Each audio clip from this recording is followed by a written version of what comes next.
Good evening. I would like to call the business meeting of the Portland Board of Public Education to order. It is Tuesday, November 9th, 2021. The Portland Board of Public Education is meeting in a blended format at Casco Bay High School with some folks here, and actually we don't have anyone in attendance yet, but others joining us via Zoom. May I please ask the superintendent to call the roll? Yes, Madam Chair. Ms. Bondo. Présente. Mr. Burke. Here. Senor Rodriguez.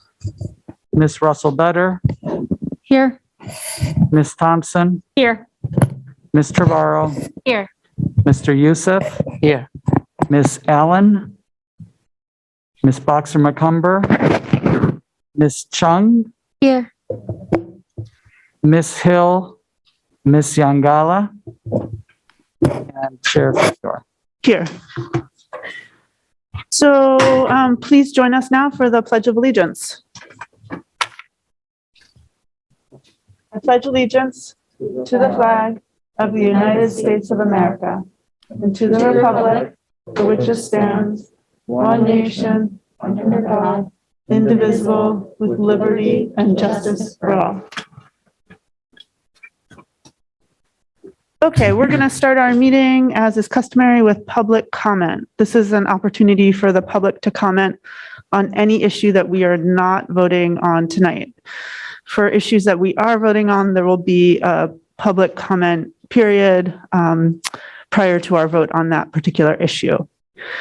So if you're a member of the public and you would like to address the board, please let me know by using the raise your hand feature in Zoom, either next to your name or on the bottom of the webinar control, the webinar panel.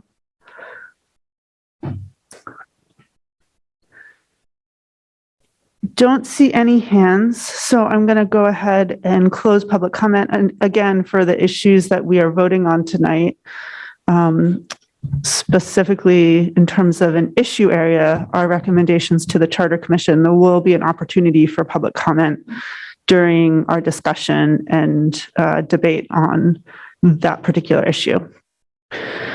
So we will move right into the comments of the chair. And tonight I would like to congratulate Ms. Bondo for winning a second term on the school board. I also want to extend a warm welcome to Nylat Biliu for winning an at-large seat. As a fairly recent graduate of Portland Public Schools, Ms. Biliu brings a unique experience and perspective, which I believe will strengthen our work together. I also want to congratulate Ms. Trevorrow and Mr. Rodriguez for their campaigns. It is bittersweet for sure, because both of you have been so central to our work as a school board, but I very much look forward to working with Ms. Trevorrow in your new capacity as a city councilor. And we'll all have the opportunity to express our appreciations and send off those who are leaving us at our meeting next week. And you may also have the opportunity to roast our departing members if you so choose. Now that the political season is behind us, I'm hopeful that our work as a school board will be less politicized. The politicalization of our work has consumed time this fall that we did not have amid the pandemic and severe staffing shortages. But we should not be surprised by the backlash, given the significant change that we're making with our dogged focus on equity. The civil rights leader and Black Lives Matter activist, Alicia Garza, has said, quote, "Change does not occur without backlash, at least any change worth having." I know the change that we are making for students of Portland Public Schools is well worth it, and also urgent for our Black students and other students of color. And so I'm so grateful to be on this path with all of you. Lastly, I want to invite you to join me for the State of the Schools address before the City Council next Monday, November 15th at 5 p.m. So that's it for my remarks tonight. And now we'll move to the remarks of the superintendent, Superintendent Batana. Thank you, Madam Chair. Portland Public Schools recognizes the original inhabitants of the land on which our city and schools stand, the Wolastoqiyik, or Maliseet, Micmac, Penobscot, and Passamaquoddy tribes, known collectively as the Wabanaki Confederacy or People of the Dawnland. We're honored to have Wabanaki children among our students today, and as a district, we are committed to making the past, present, and future of Wabanaki peoples visible in our schools and classrooms. I too would like to begin by congratulating all of the board members who were involved in last week's elections. Congratulations to all for a campaign well run. I'm humbled by your dedication to serving this city through the school board or the city council. On a personal note, I will be sad to lose board members Trevorrow and Thompson, as both, this is a factoid that not many people would know, but I'm keeping score, are both the last board members that were a part of the selection process that hired me as superintendent. I would also like to welcome new board member Nialet Biliu. I look forward to working with her. The new board will convene for the first time next week to conduct the annual straw poll to determine the chair designee for the next term. As you heard, we will also host a reception, whatever that looks like in COVID, it's a work in progress, at the start of the meeting for outgoing board members, including our student reps. On Thursday, we will honor veterans who have served to preserve our freedoms as a country. As a result, school will not be in session on Thursday, and Friday is also a day off for students and staff who are on a school year only schedule. I hope that everyone will take the opportunity to reflect on how the service by our veterans has helped to keep us together and safe as a country. I would especially like to recognize our own board member, Roberto Rodriguez, for his past service to the country. Every year around this time, we begin our preparations for the inclement weather to come. This year, there are no acorns. So I'm not really sure that we need to worry about it. Seriously, there are no acorns. It's going to be a super mild winter. Look it up. Anyway, acorns or no acorns, we will be communicating in our staff and community newsletter later this week what our plans are for inclement weather. I've been brought around to the idea that every kid in Maine deserves a snow day, or 2, or 3. So our plan is for the first 3 weather events to be designated as traditional snow days, no school. We make them up at the end of the year. If there are more inclement weather days than the first 3, our plan will be to designate them as remote days whenever, and this is an important note, whenever we have enough time to make an advance call. So if we have a high likelihood that we will have a snow day on Wednesday, and we know that on Monday, we will err on the side of making the call for a remote day so that staff and families can make their plans accordingly. When something creeps up on us, we will also designate those as snow days. So again, no school, we make it up at the end. A total of 5 snow days puts us ending the school year on Thursday, June 16th for students and Friday, June 17th for staff. Of course, we will keep you updated on our end of the school year dates as we go along. I want to update you on our Buildings for Our Future projects. We held successful groundbreakings for Longfellow, Presumpscot, and Reiki since the last meeting, and also hosted the ribbon cutting celebration at Lyseth Elementary School, the first of our finished BFOF projects. They were great celebratory events that highlighted just why it's so important to be doing this work. As many of you know, our 3 new projects have been delayed while we worked through the requirements for getting permits in place. While we still don't have full permits for any of the 3 projects, we were able to work through most of the remaining concerns with city permitting staff, our architects, contractors, and my team late last week. We are on track to get permits for Reiki and Longfellow this week and expect to work through the issues at Presumpscot the following week. At Presumpscot, we are in the process of getting a foundation permit, so important work can proceed still while we're working through whatever issues remain. With that knowledge, we were able to mobilize our contractors starting yesterday to begin to return to work next Monday. As many of you know, there are costs associated with those delays. While we do not know what the final numbers will be, our current projection of approximately 1.5 million is within the contingency that is set aside as part of any major construction project. Of course, that reduces our contingency and flexibility for future delays or difficulties, so we do not take this lightly. I'm grateful for the advocacy of elected officials on both the council and the board that has helped to expedite a resolution. I'm also grateful to Interim City Manager Danielle West-Chuda for her assistance and advocacy. Last week, we certified our enrollment counts for this school year. Our enrollment of 6,400 plus students came in nearly identical to last year. But as many of you will recall, that was significantly below what it had been previously, which was around 6,700. This continued deficit from pre-pandemic levels is disappointing.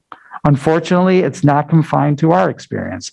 I surveyed my colleagues in Cumberland County, and most districts are in a similar situation. We are scheduled to provide an update on attendance at next week's meeting, and we'll also be providing some preliminary analysis on what we see as the causes behind this enrollment drop. As the board knows, enrollment factors heavily into EPS state funding for schools. Preliminary communication from the DOE is that the safeguards that were put in place last year to compensate for the near universal drop in student enrollment experienced across Maine will be withdrawn for the most part. That does not bode well for our state funding picture. Notable in our enrollment is the dramatic decrease in students eligible for free and reduced lunch. 400 fewer students this year over last year.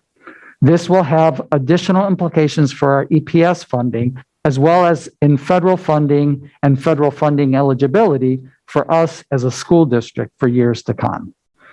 So I would like to, as I've been doing throughout the fall, remind our families that we need you to complete the free and reduced school lunch application.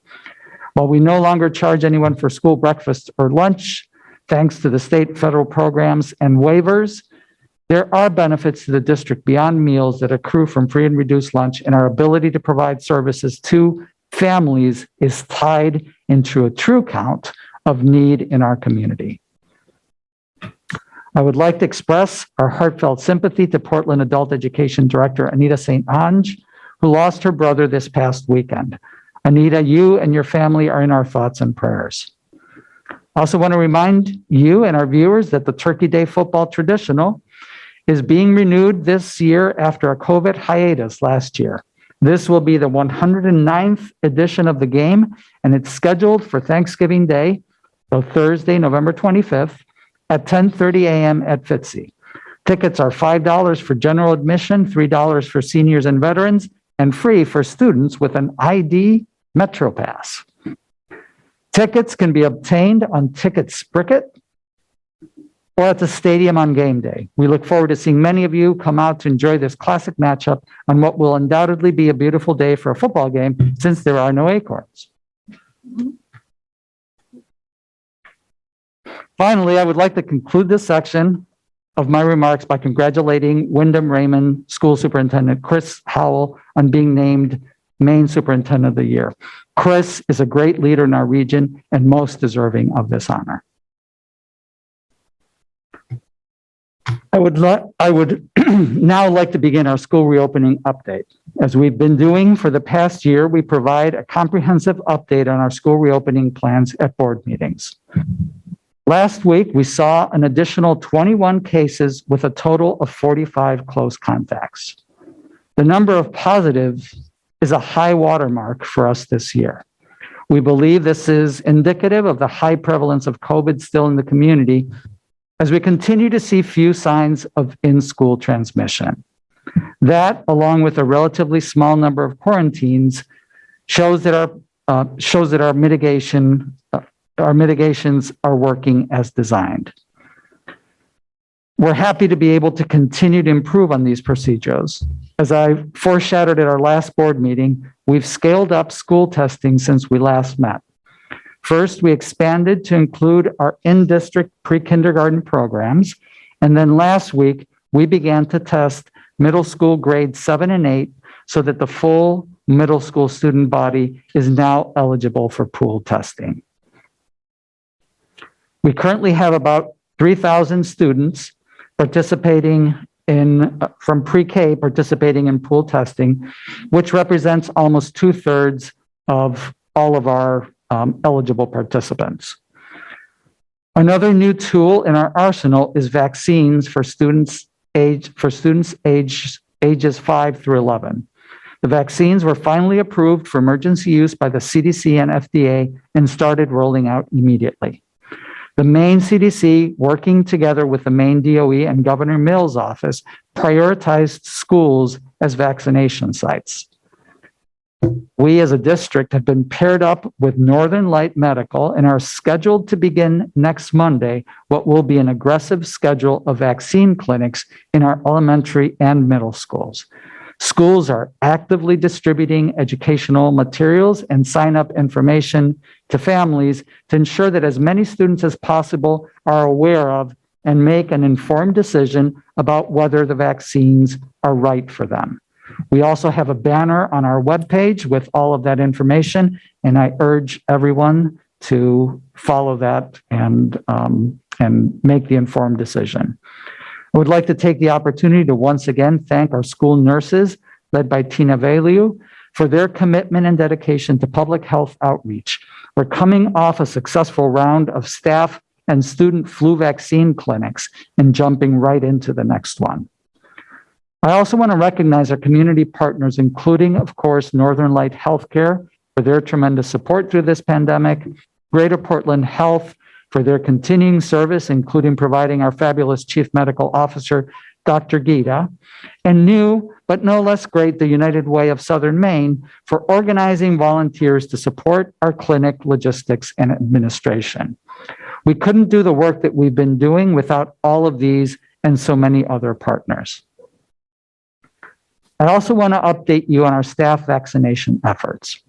Our overall vaccination rate for all staff serving pre-K through 12 jumped to over 94% and is 93% overall. So that's factoring in also our adult ed staff. We continue to see a trend toward full vaccination. I'm grateful to all of our staff for taking the responsibility to keep each other and our students safe. I also want to recognize our managers across the district for continuing to track the data, and especially to Executive Director for Human Resources, Barb Stoddard, for managing all of it and preparing the state reports. Finally, as part of the return to school update, we've started to update you on the challenges that we face in fully staffing our schools. We continue to experience high levels of vacancies, particularly among our service employees in transportation, food service, and custodial services. We also have, as you know, a dramatic shortage of substitute teachers. Transportation is an area where we have mobilized to address the continuing challenges caused by staffing levels. Tonight, the agenda includes a couple of areas directly targeting this. First, you will have a first read and workshop of a proposed Memorandum of Understanding with the base unit, representing secretaries, custodial and maintenance workers, IT technicians, food service, and transportation workers. The MOU provides for a $3,000 sign-on bonus for new drivers we're able to hire and an equal amount as a retention incentive for our existing drivers.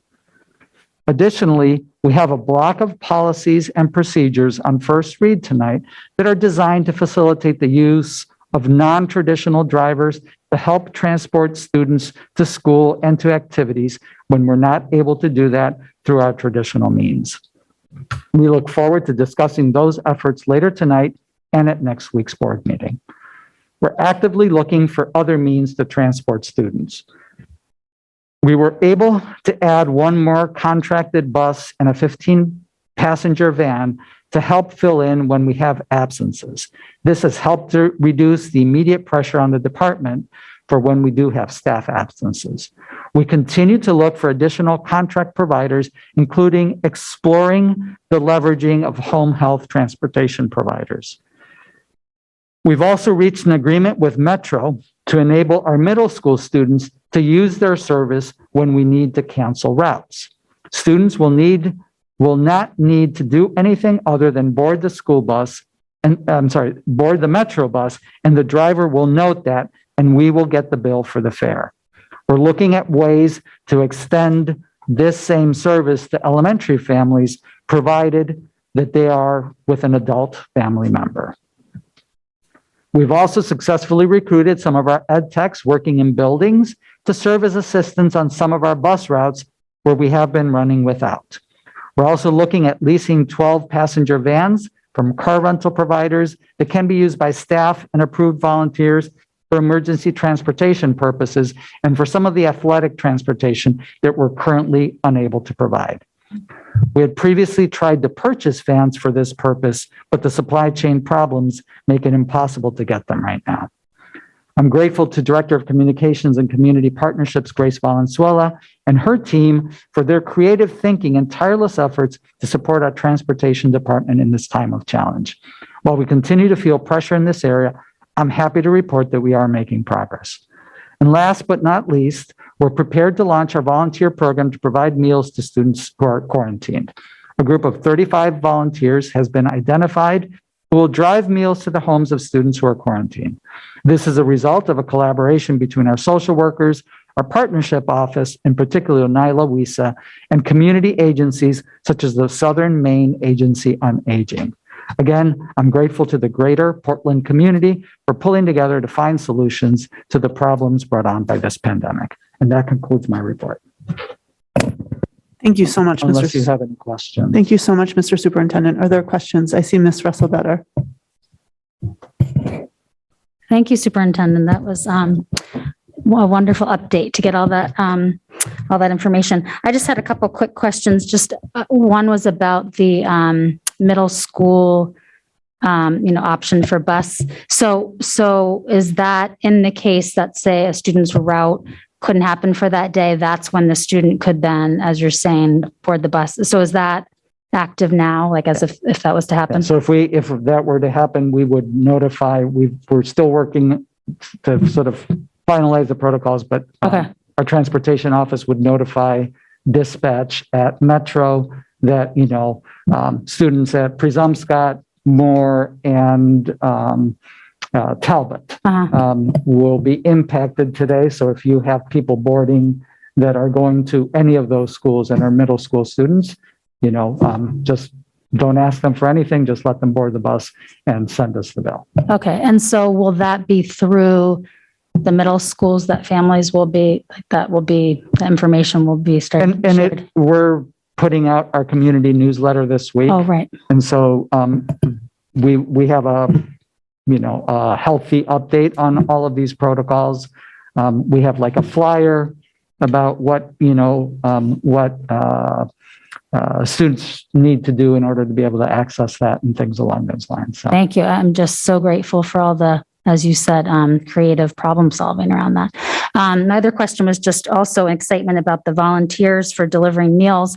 I'm just curious. So is that also, so when those students are quarantining, that's when those volunteers would be dispatched to deliver to, and is that also kind of getting ready to go? Yeah, I think we're launching on November 22nd, I believe. And the plan for that is on a weekly basis, we'll know who's in quarantine. And then social workers will work with our community partnerships office to identify volunteers from that pool that will take care of delivering for that student. Great. Is that pre-K through high school? Yeah. Okay. Thank you. Thank you, Ms. Russell-Better. Ms. Bondo. Thank you, Superintendent, for the presentation. I just want a follow-up on the question that Ms. Rousseau just asked about the Metro. So, because the Metro has a different schedule, the route schedule. So, when we doing the protocol, are we taking into consideration a different schedule? Because we may assume that students may arrive late in the school, or they may miss some of the class. So, are we waiving those tardy, or are we going to do with the attendance? We will obviously, be lenient with students who are late because of that. For some students, it just doesn't work at all. There's no Metro that goes close to their house. Part of what we're working with Metro on is to identify if they have our maps. And so if you go to more, what would the route be that you would take and what is the schedule and sort of where you can get the schedule. But there will obviously be instances where, where it doesn't work for students. They might be a little bit late or they might have to go significantly earlier than they would otherwise. Oh, okay. So that's why this is, it's a fallback. It's not our, preferred option. Oh, okay. Thank you. And my sub question is about during this time, did we have to cancel any routes because of the shortage of drivers or? Salt over my shoulder, wood. No. Okay. Hope you didn't jinx it. This is definitely not wood. That's good to know. So hopefully Looks like everything will continue to be like that. So we mentioned about the vaccine, the emergency vaccine has been approved for the little kids. So I wonder, because I know the middle school and high school, they can just come to the nurse office or the site and get vaccinated, right? And then how it's going to play out with the youngest ones. So are we going to allow the parents to be with them, or is going just to be the same way we're doing with all the students? Yeah, I don't know the details of whether the parents are there. Obviously, there is informed consent that, that parents are required to fill out before that. And then, we have the clinics. I'm not 100% sure. Their teachers will be there. But I doubt the parents are going to be there. I don't know. Aaron, do you know if that is?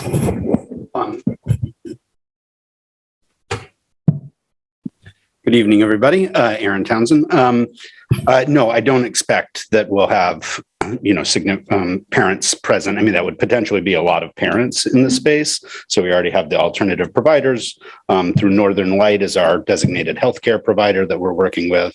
We'll have the school nurses, on site as well to support them. Okay. Because this is not the only place that somebody can go and get a vaccine. So if you want to go to your own medical provider, if you know that your child is not going to be able to, withstand the needle without you, then this is not the place to get the vaccine. Right.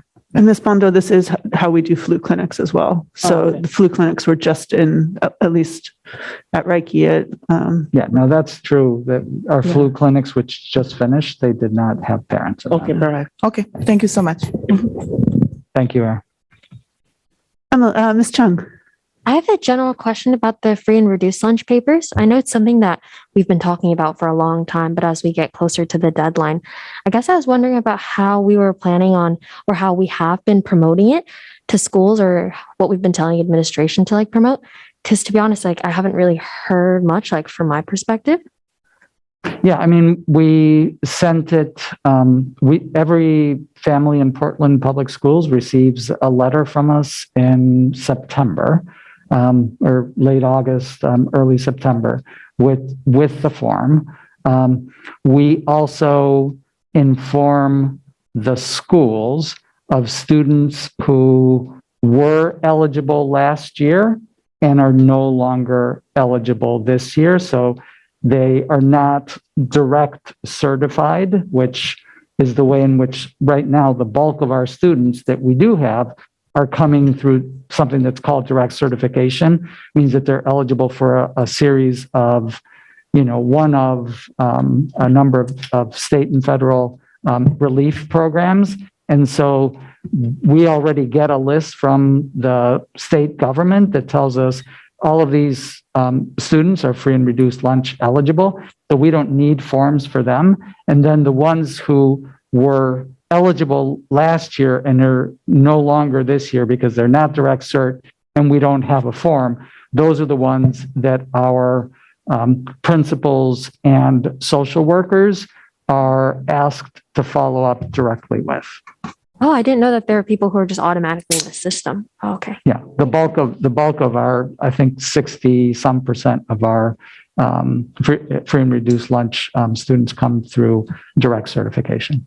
Oh, okay. Thank you. Thank you, Ms. Chung. Mr. Superintendent, I just wanted to confirm that our free and reduced student lunch. Our students who are eligible for free and reduced lunch, that number has dropped by around 400 students. But there's no indication that poverty among our students has declined. I have no way of knowing that other than what I read and, hear and so on. So. But it is an incredibly challenging situation now that form no longer has direct relevance in families' lives. So this is a big challenge for us. And I think that's important for us that's why I know that I'm harping on this at every board meeting, but I'm trying to, just emphasize the importance of this, and as a district, we've taken, our equity policy specifically says that we will not prevent somebody from accessing other programs and services because they can't afford them. So, and we're not using an identifier for that. It's, based on, sort of self-reporting. So we've taken away all of the reasons why somebody would have to do it in order to be able to access those benefits, which is the right thing to do and also problematic for us when we look down the road at, places and, processes that require that information. So that's the challenge for us. Absolutely. And then I just want to note, as Ms. Russell-Better did in her question, just the tremendous progress on transportation, the fact that we have vaccine clinics for our elementary school students, literally within days of the vaccine being approved, or, a week and a half, and a host of other issues where the staff vaccination rate, on issue after issue, I know the big challenges we face, but your report tonight really reflects the progress and the creative thinking, as you said. And I know this, there's constant curveballs that we're dealing with with such resilience. So just wanted to recognize that. All right. So I'm sorry, Ms. Russell-Better. Thank you, Chair. I just had to personally say, Superintendent, that I chose to have my younger child vaccinated at school because the process was so great, like that, the information that went out and what to fill out. And to be honest, for a lot of families, it's easier to do that and not have to be with your child getting needle. For some kids, they do better without. So, but I just wanted to say that it was so helpful, and I could have gone somewhere else. But I think that it was rolled out so quickly, and my experience was that it was really easy to do. And then there was follow-up from our nurse. So I just really appreciate that. And I think a lot of parents, just to know that that's there and available, I think it's going to make a lot more people be able to access it. So I just wanted to appreciate all the work done behind it. I know every school is also putting the word out and doing that work up front with families. So just really appreciate all that's been done.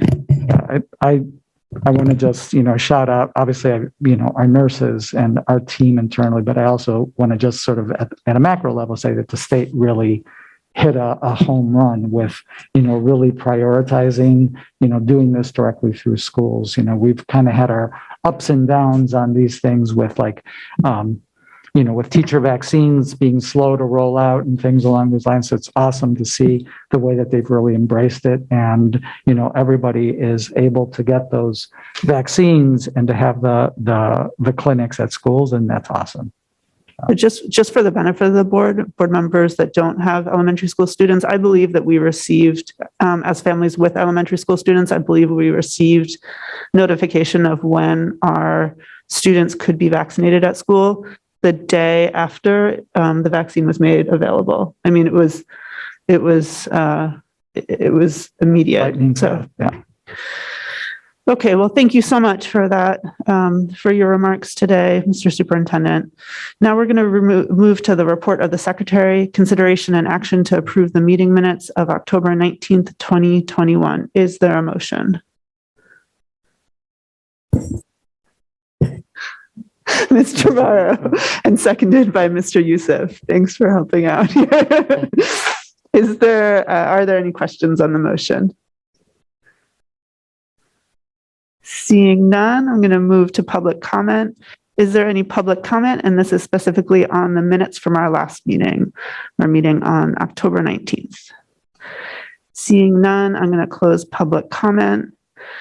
Is there any board discussion? Seeing none, by roll call vote, please indicate whether you approve the meeting minutes of October 19th, 2021. Mr. Superintendent, will you please call the roll? Yes, Ms. Bondo, Yes. Mr. Burke, Abstain. Ms. Russell Better, Yes. Ms. Thompson, Yes. Ms. Trevorrow, Yes. Mr. Youssef, Yes. Ms. Chung, Yes. and Chair Figdor. Yes. So the minutes pass with all members voting in the affirmative and with one abstention and Ms. Chung joining the majority. For some reason, that was very confusing for me to articulate. My apologies. Okay, now we're moving on to consent items. Mr. Superintendent, will you please speak to this issue? Yes, Madam Chair.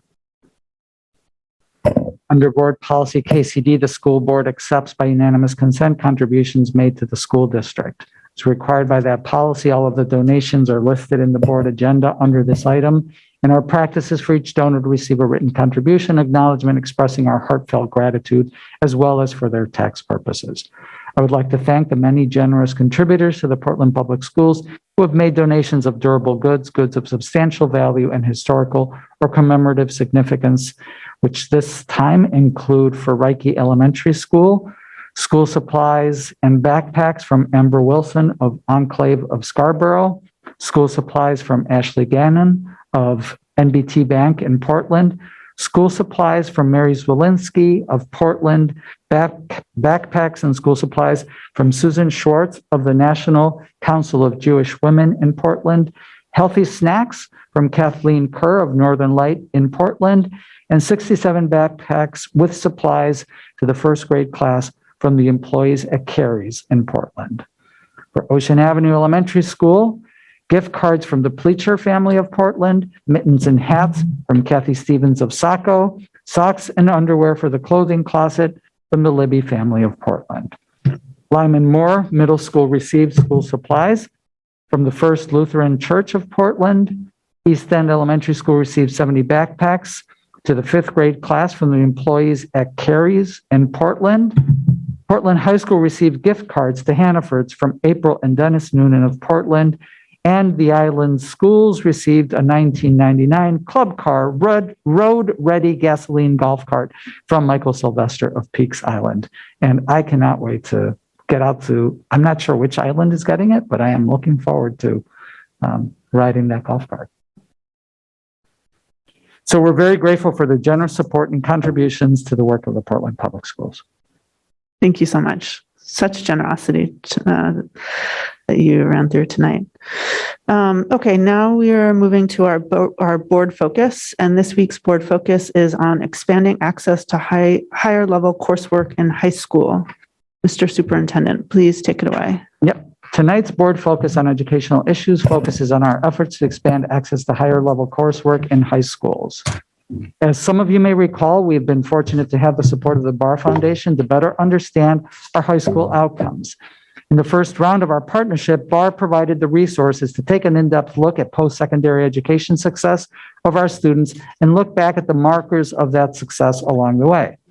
In the second phase of that work, Barr has been supporting our work to replicate that data on an ongoing basis, implement our system of early warnings for students at risk, and strengthen our college access and advising. While we're grateful to the Barr Foundation's, while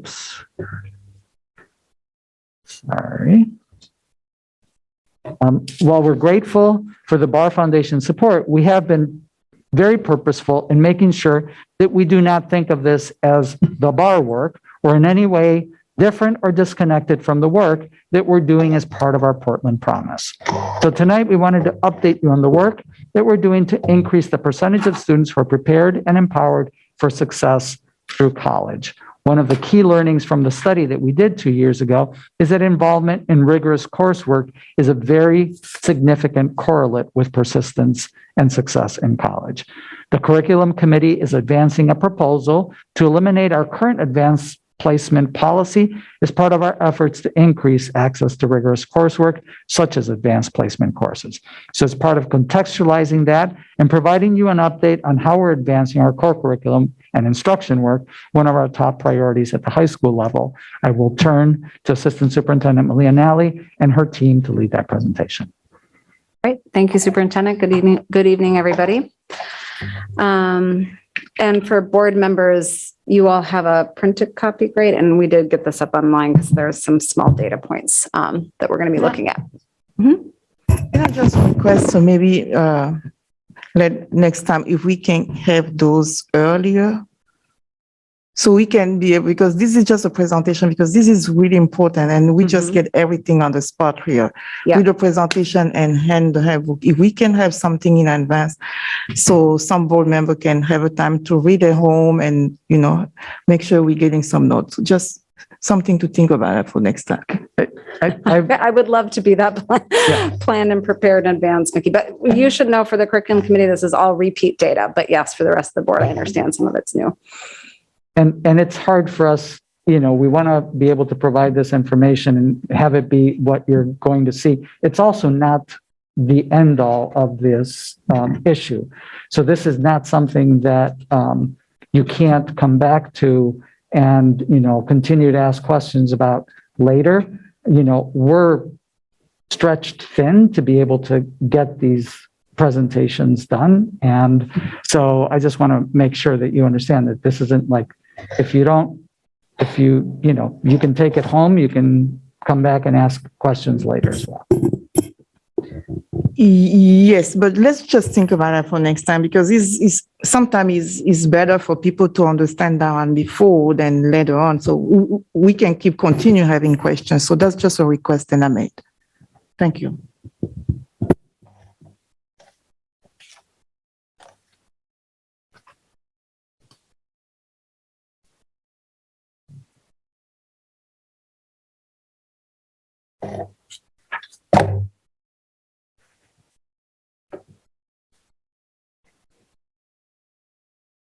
Okay. I apologize.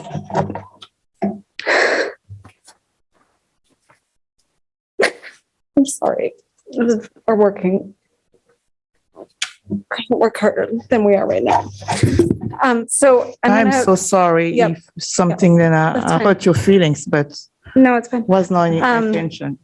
Okay, so our goals for this evening are to reground in some of the aspects of our post-secondary outcome data from our Barr project, to look a little bit at priority one in terms of our high school strategies, and then to delve into the data on who's taking AP courses in the exam. And that's all intended to be context for the recommendation that we're advancing to eliminate policy IHCD around advanced placement coursework. Our graduation rate is pretty strong. This is data that we've shown to you multiple times over the past couple of years. This data set reflects the 2016 cohorts of students, 91% of whom graduated within 6 years. However, when we look at the post-secondary outcomes, the results are not as strong. As a reminder, this data analysis looked at the extent to which students persisted into their second year of 2 or 4 year college as a proxy for post-secondary success. And here you see that while 91% graduated, 69% enrolled in post-secondary education, and only 53% persisted into their second year of college. When you disaggregate the data by subgroups, we see a significant difference in outcomes, as illustrated here by the comparison between economically disadvantaged and non-economically disadvantaged students. This kind of disaggregation is a similar trend when you look across racial subgroups, as well as students who are English language learners and students with IEPs. Furthermore, when you look at the difference between 4 and 2-year college persistence, we see that students who enroll in 4-year college are much more likely to persist into their second year as compared to those who enroll in 2-year institutions. And when we disaggregate our data, we see that white and Asian non-students who are not economically disadvantaged, do not have disabilities, and are not English language learners are much more likely to enroll in 4-year colleges. Whereas this trend looks much different for 2-year institutions where we see Black and Latino students, students who are economically disadvantaged, students with disabilities, and strikingly students who are English language learners overrepresented in this group of students who enroll in 2-year colleges. When we dig a little deeper, we see that students who take more AP coursework are more likely to enroll and persist in 4-year college. And yet again, when we disaggregate our data by our student subgroups, we see significant gaps in terms of who's more likely to access advanced coursework, and that being white and Asian students, again, students who are not economically disadvantaged, students without disabilities, and students who are not learning English. So this is, again, data we've shared with you multiple times over the years. So we're just pulling it back up as a grounding. And that was just a small set of the data that we reviewed as a part of that Barr analysis. And that data set, as you hopefully recall, led to 4 key recommendations related to strengthening transitions with a focus on the 8th to 9th grade transition, secondary attendance, planning for post-secondary success, and then the recommendation you see here, which is focused on rigor and high expectations, specifically ensuring all students have access to on-grade level, rigorous, meaningful coursework with a support on giving them the appropriate support and scaffolds. So here you see also something that should be familiar, which is from our 2021-2022 annual plan as a district. This is our first priority. Our district-wide focus is on ensuring all students get access to grade level learning that's relevant and meaningful with the appropriate supports and scaffolds. And across the board in the district, pre-K through 12, we're focused on ensuring our curriculum is standard aligned, engaging and coherent. We're working on deepening our pedagogy with a focus on equitable instructional practices in literacy and math. And we're identifying and disrupting structures that serve as barriers to equitable opportunities for students. Each of our high schools have named priorities in their school success plans, and all of them have a priority aligned with this first priority, which we're calling strengthening Tier 1 instruction. And you can see the language they have in their school success plans delineated here. And I'm going to pass it off to Jessie Robinson, who's our Director of Curriculum and Instruction, to talk very briefly about some of this cross-district high school work as it pertains to core instruction. So Jessie, if you want to come off mute. Sure. Hi, everyone. So I just wanted to quickly reiterate, some of the work that we're doing to ensure that all students have access to meaningful, rigorous coursework. And then also that we're all sort of getting on the same page about the supports that we put in place to ensure that all students can access that if they're struggling to. So in literacy, we really are focusing on complex texts, which is sort of a proxy for grade level standards, grade level rigor, and then also talking about sort of appropriate scaffolds to get there and really building some coherence across all 3 high schools and how we do that. In math, Deering and one course at Casco Bay is using illustrative mathematics, which is a curriculum that we're using in K through 8, which is high quality. It's really designed to ensure that English language learners have access and build their language around math. And then we also have a new high school math coach who's amazing and who is supporting all 3 schools to sort of build that coherence across all 3 schools in terms of how do we increase access to grade level content in math, both in terms of language, in terms of our English learners, having the language that they need to access the math, as well as the content. So they're providing sort of what we call just-in-time support so that all students can access grade level content. In science, we're building shared language and understanding across all 3 schools as it relates to our science vision. And in social studies, we have over 50 educators that are working together to write our pre-K through 12 social studies curriculum, which includes Wabanaki studies and local Black history. And they're really spending this year getting grounded in that scope and sequence and how that progresses from pre-K to 12. In assessment and the work that we're doing in assessment, all 3 high schools are using a formative interim assessment that is aligned to our grade level standards in both math and ELA. And they're using that data to see, what students have learned based on what they've taught, and then what are some sort of key next steps that they're going to use to, again, give additional support to the students that need it in order to reach that grade level standard or grade level curriculum. And so that's sort of the overview of what we're doing sort of across all courses at the high school level. And I'm going to turn it back to Malia, who is going to talk a little bit deeper about AP courses, which is sort of one subset of all of the work that we're doing at the high school level. Great. Thank you, Jessie.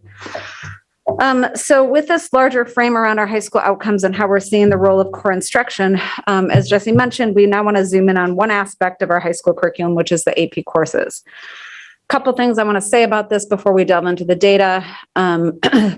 We think of AP as one type of course that's externally validated as rigorous. Like I had mentioned earlier in showing you the data, we know that our students who take more AP courses are more likely to enroll and persist in a four-year college. And our focus tonight is to dive deeper into AP course enrollment, given the policy recommendation before the board. The aim of our recommendation is ultimately to remove barriers to access.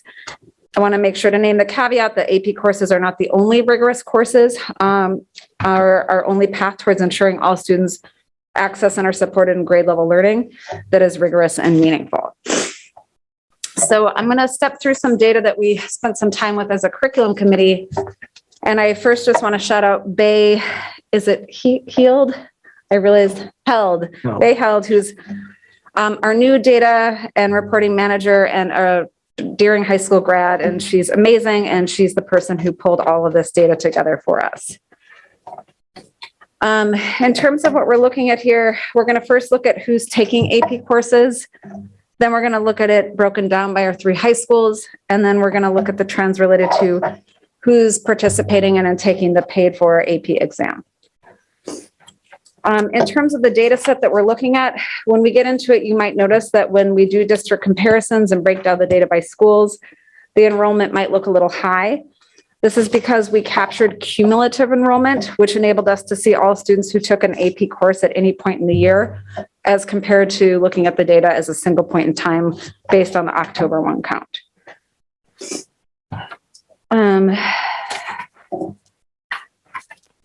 So the number of students taking AP has grown over the past 5 years, both the total number and the percent of students in high school, up from 17 to 22%. When we break this down by race, we see some disproportionality. So the top of this chart shows the racial breakdown over the past 5 years across the district high schools. This is just enrollment. And then the bottom chart shows the racial breakdown of students who took an AP course. And so the big takeaway here is that white students are overrepresented in AP courses. Asian students are proportionally represented, and all other racial groups are underrepresented in AP courses. Most notably, Black students, who make up 28% of the population, make up only 19% of students enrolled in an AP course. Here's another way to look at it. This shows you the percent of each racial group who took an AP course. We'd be looking to see consistency across all racial subgroups, but instead we see variation.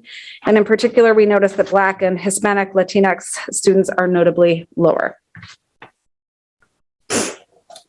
We then broke this down by students who are English language learners, who exited EL, and who were never English language learners.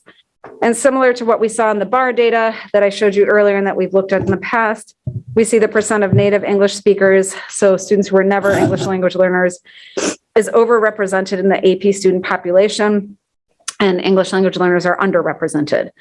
For example, you see the last bar there, that's 2021. 20% of our students are English language learners, and yet only 5% of the AP student population are English language learners. whereas 65% of the total population was never EL, and yet 78% of the AP population was never EL. So these are all just ways to see the disproportionality represented in our data. This disproportionate trend is consistent when we disaggregate by students who are economically disadvantaged and not economically disadvantaged.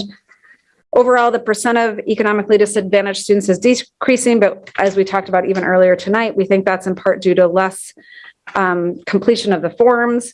But overall, the takeaway here is similar in that the number and percent of kids who are economically disadvantaged are underrepresented in terms of students taking AP coursework.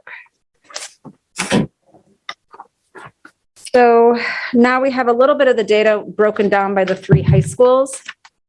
And I just want to remind you that we're looking at cumulative high school enrollment. So the numbers may look higher than you'd expect in terms of the enrollment when you're checking out these graphs. And the top of the slide shows cumulative enrollment. And the bottom chart shows the number of students enrolled in at least one AP course. And so the upshot here is that the number of students taking an AP course at all 3 high schools is going up. And this is another way to see that data in terms of percentages. And what you'll notice here is that the percent of students enrolled in AP courses is going up across all 3 high schools, and most notably in Deering High, which is the top line on that top graph.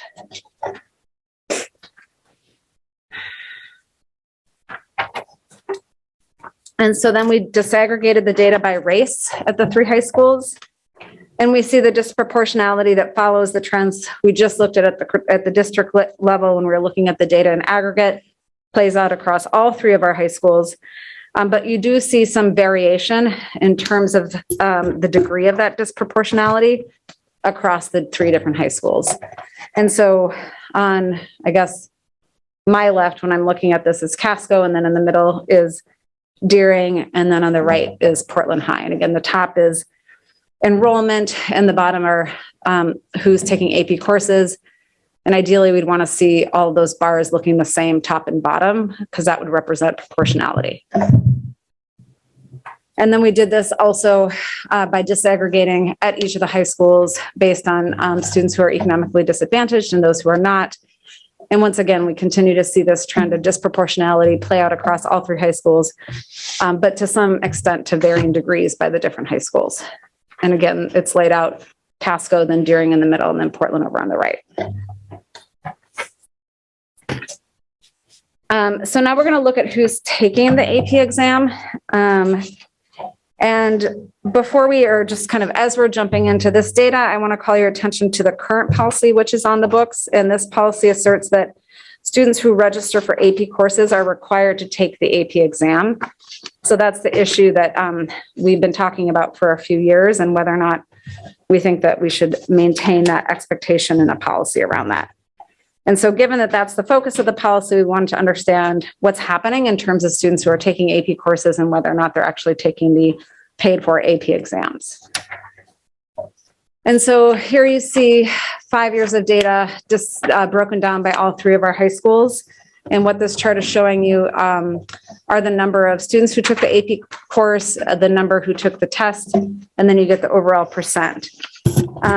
So you can see here, this does vary by school. At the top, Casco had a high percent of students who took the test, and then a dip in the last 2 years. And I think this came after the initial work the curriculum committee did a couple years ago in collaboration with our high school principals, where we started off trying to revise the language of the policy to open up options for students who wanted to enroll in the course but did not want to take the paid for exam. At Deering, though, you can see we've had a lower rate of test takers for the past 5 years, whereas at Portland High, we've had the strongest alignment to the policy with the notable exception of last year. And this variation across the schools is part of what led to this policy bubbling up for us, as people wondered why we weren't enforcing the policy consistently. And that led us to inquire more deeply into the purpose of the policy and whether or not it was serving us and our goal to remove barriers to accessing rigorous instruction for all students. After the curriculum committee looked at this data together, one of the things that was requested was to kind of understand some of that test taking data from a disaggregated perspective. So they did pull from the 2019 test takers across 3 high schools. She looked at the data in terms of racial subgroup, and here we see it during only 30% of students who are Black that took AP courses took the test, whereas 65% of students who are white and in the AP classes took the test. So some disproportionality there. That's most notable at during high school. And similar, like we've been doing, we also disaggregated this by students who are economically disadvantaged and those who are not.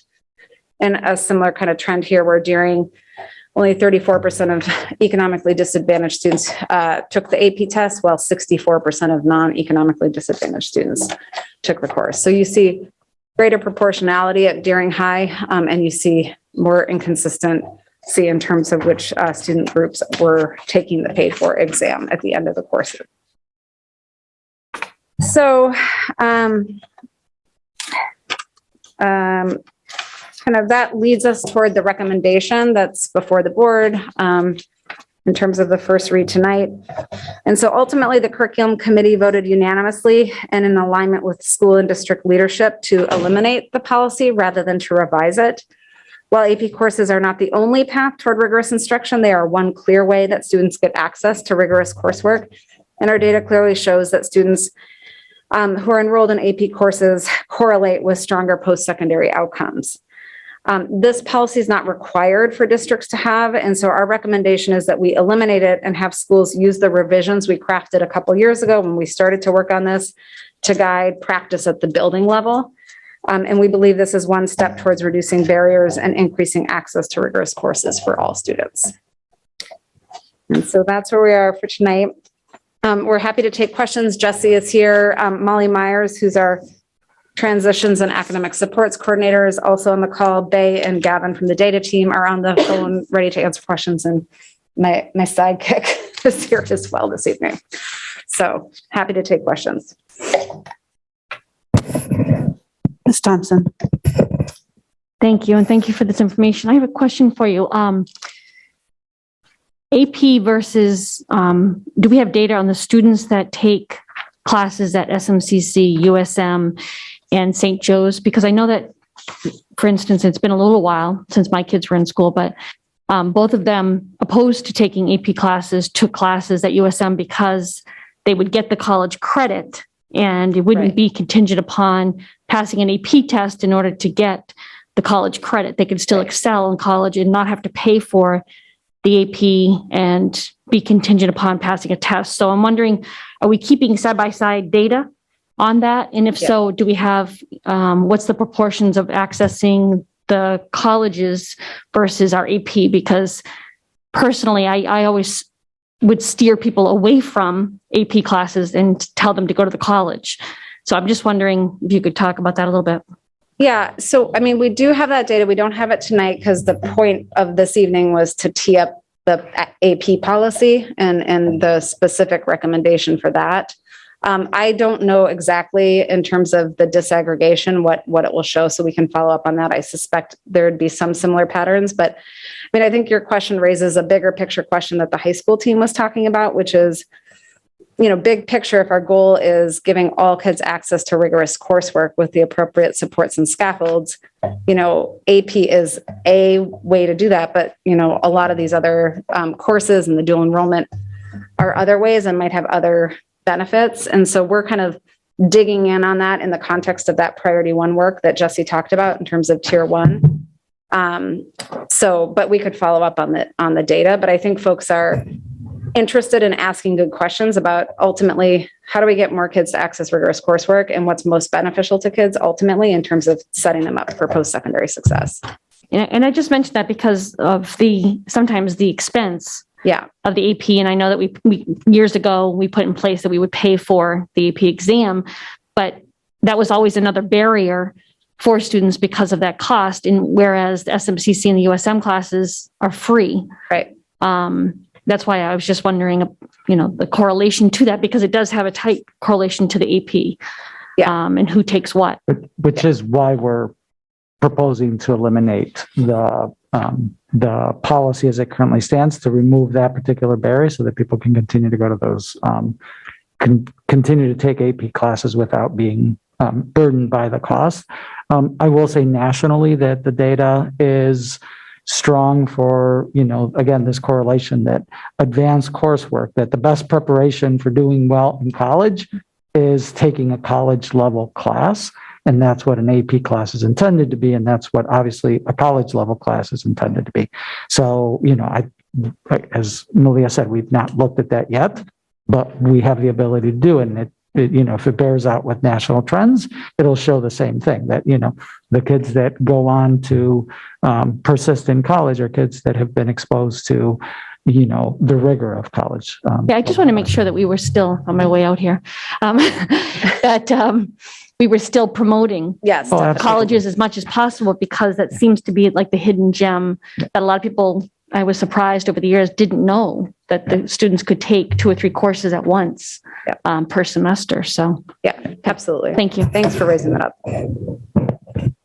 Are there other questions? Ms. Chung, I have a comment. Is that okay? go ahead. So the first thing is that I think I really support this policy. I think it's a great idea and it will definitely reduce that barrier for students.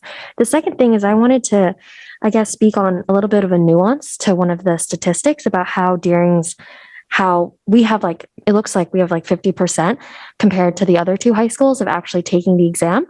And one of the reasons why I'm pretty sure this is because Deering has the semester schedule. So you could be taking an AP course in the fall, and then you have 5 months of 4 new classes before the AP exam, which I think is a huge reason why people don't take the AP test for the classes that they take in the fall, which I don't think is a knock on the semester, or I really do like the semester schedule. I would say that's one reason maybe why it might be the That's super case. helpful. It's a good Thank point. you for sharing that. Thank you, Ms. Chung. Are there other questions from the board?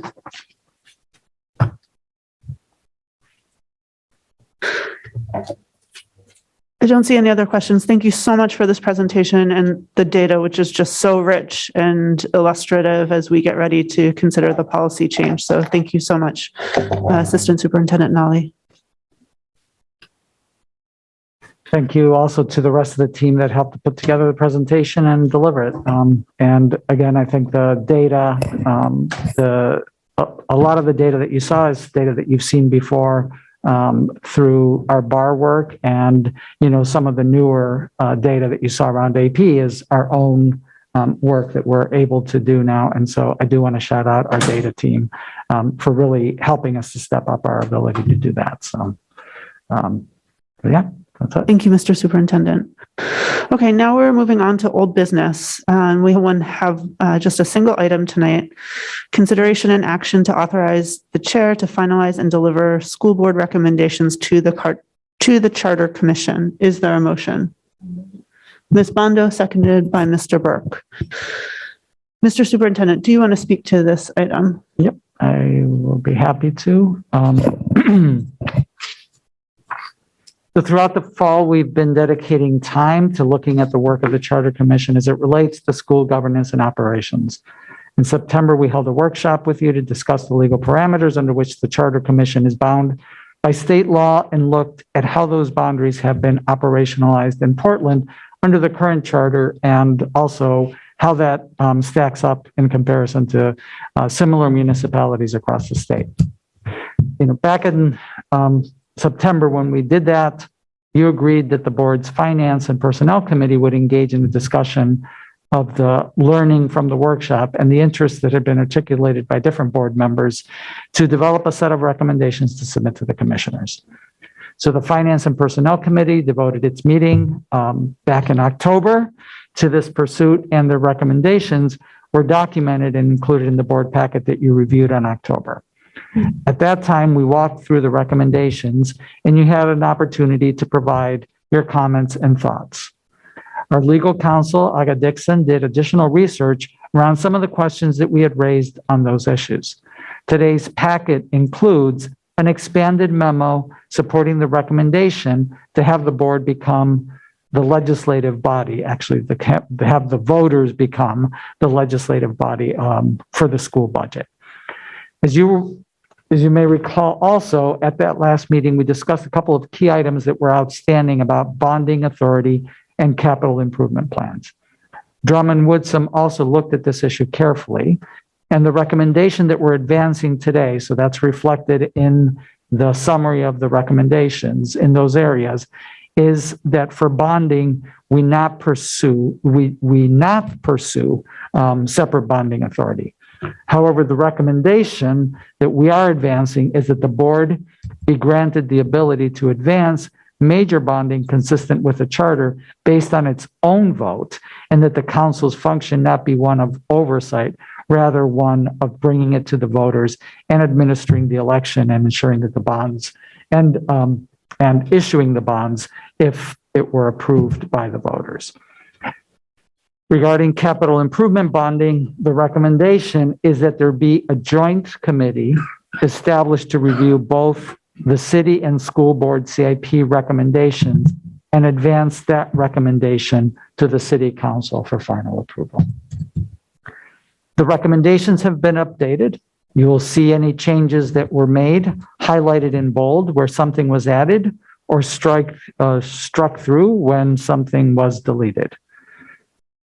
In terms of process for tonight, we're hoping to have to answer any questions and make any changes to the recommendations so more informally. The actual action that you're being asked to make is to approve a resolution to advance whatever those recommendations are to the Charter Commission. So I would suggest that we deal first with any questions you may have about the recommendations. Then we, adjust those recommendations to capture the consensus direction of the board.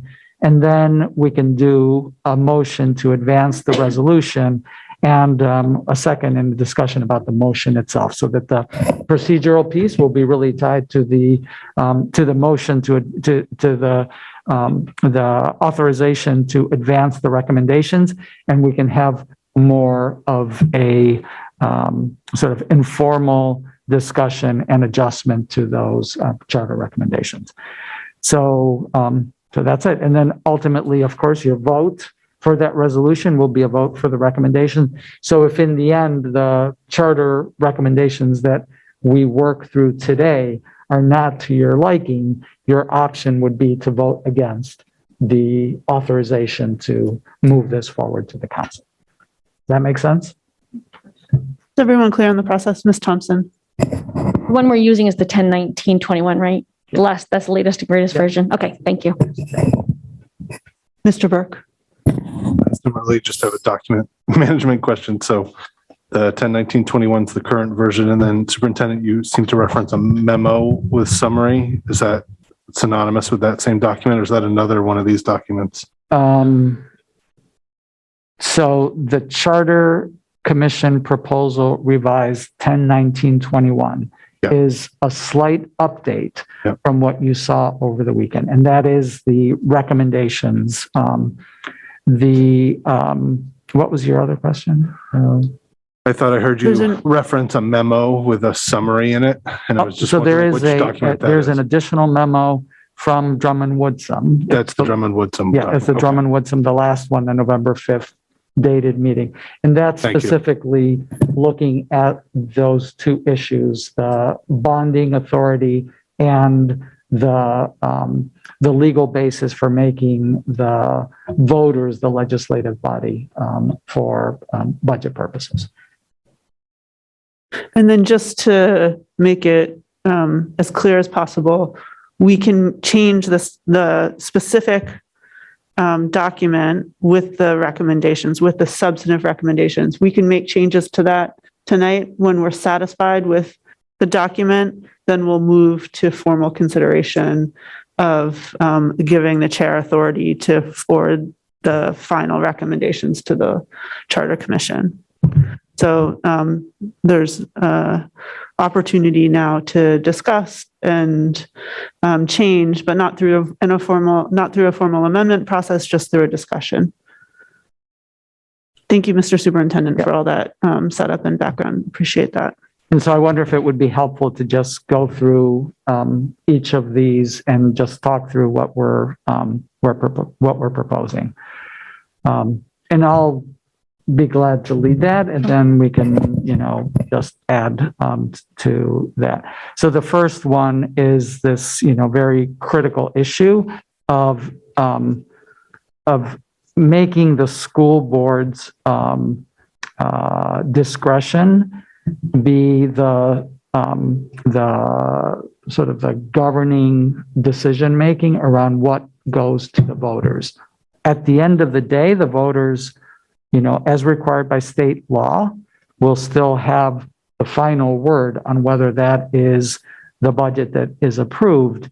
But that is, but the council's function, to use the language that the attorneys used, is ministerial. It's to, in essence, just advance it, and then administrative see that if once approved, that all of the budget orders and things along those lines are in place. Could I just highlight that our understanding from the legal team from AGA has changed over the last few weeks. I think we initially thought that the school board could be the municipal. There's clearly flexibility. So that's the first thing. And we first thought that the school board could be the municipal legislative body. But in fact, the final recommendation is that it's the voters who are the municipal legislative body.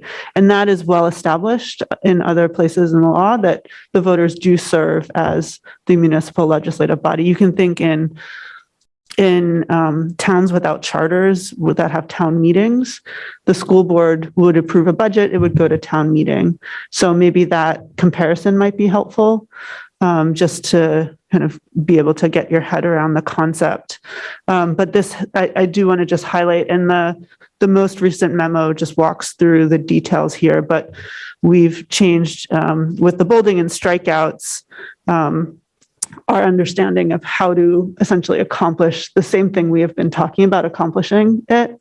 So it's, it's a two-step process. We develop and approve the budget, and then the total budget goes to the voters for approval. Any thoughts or feedback, Ms. Bondo? Yeah, just wonder, so the process of going from the board to the voter as a referendum, so it's between, so any discussion about different area for concern, like we used to have a forum and then question and answers, or you just in terms of from us, in terms the of board what, and moving to the so there would referendum right away. There would still be a public participation in every stage of our process in developing and finalizing the budget. And maybe as a school board, we'd want to look for ways to make that even more robust. I don't know. That's certainly a possibility. Certainly, we want the public to have every opportunity to engage in our budget process. Once we finalize it, it is the total budget that then would go to the voters, either through a budget referendum or at a citywide referendum, a budget validation referendum or a citywide referendum. Because you'll remember every 3 years, the voters are asked whether they want to continue the budget validation referendum, and that's required under state law. And so if that were no longer in place, it would be by citywide referendum. So either way, it's a technicality, but either way, it goes to the voters. And I think, Ms. Bondo, your question was, what would the role of the city council be? Yes, about the finance, because I remember we used to have the joint finance committee. So this changes that. So this basically removes that process from our budget process.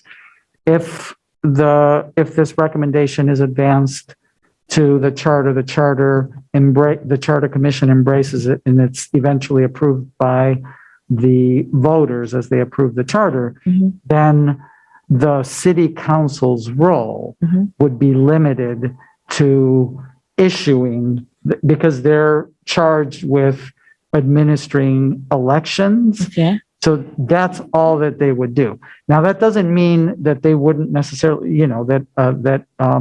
they could do a workshop or something along those lines and, have opinions about the budget, but their opinions, we would not be subject to their vote in order to move the budget that was approved by the school board.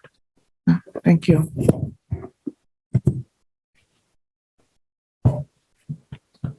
Any other discussion on this first item?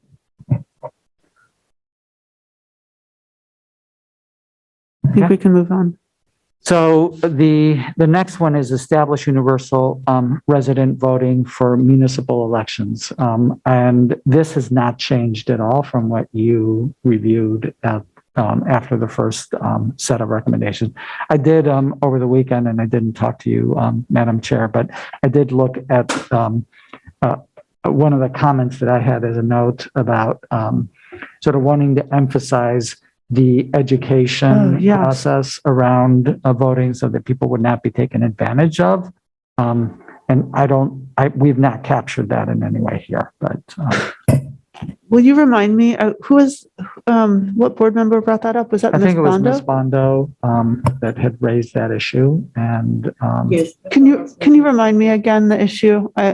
About the civic engagement, about the civic education as a Portland Public School, what we bringing to the process is that we don't have to be taking our parents as a token just to be voting for any policies or any political matter, but they're really engaging to the civic education. This is what we represent as an education institution. So that means the civic engagement, why they have to be eligible to vote, because exactly they have a right, because we're serving most of their families representing, and them as a taxpayer, they do have the right also to understand exactly that they have a right to vote. So I mean, the civic engagement, because most of the families that we have now, they are all U.S. citizens, but just getting to the voting process to understand what's the value behind the voting process is something I think we can have a chance to make it happen.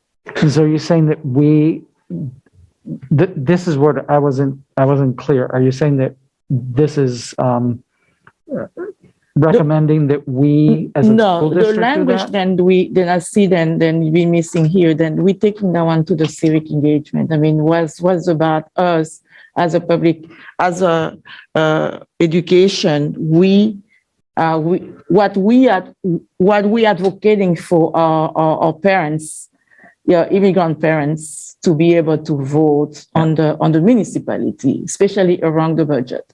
So this is exactly what they have to be understand and about the civic engagement, why they have to be able to advocate for that process. So I mean, for me, the piece that I see missing here is that here is mostly the way I see is removing us as the education institution is mostly political aspect that I see here.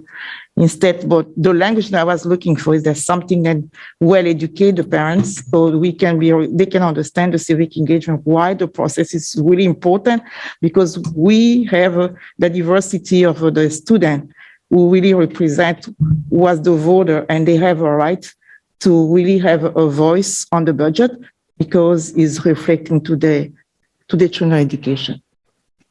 So Ms. Bondo, could we capture that under the justifications? Under the third justification, we say, our Portland Promise strategic plan explicitly commits the district to increasing parent engagement in order to achieve our equity goal. Could we expand on that? Yes, we can expand on the explanation, yes.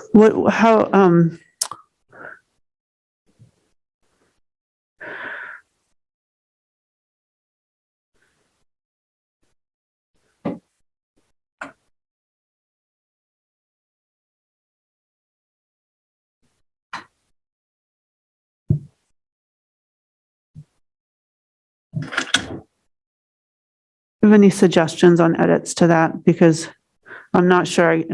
So the part that I feel like we have to do is what we talked about, the many PPS families and large on the first on the second paragraph.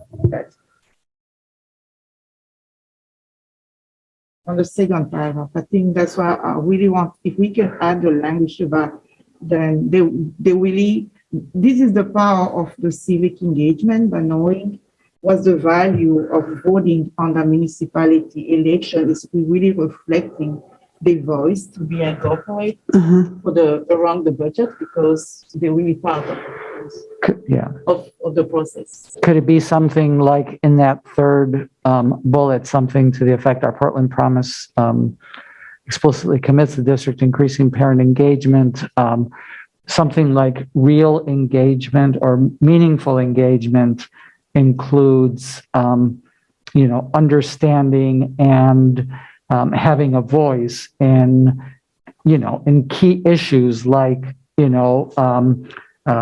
district budgets and other school district related, votes.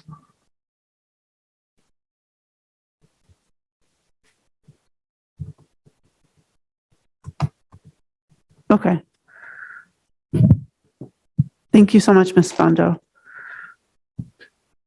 Ms. Russell-Better. Thank you, Chair. I just had a question about what constitutes a resident. Like, is there a general, I don't know if there's a well-known definition of that. I think if you have an address in Portland. Okay.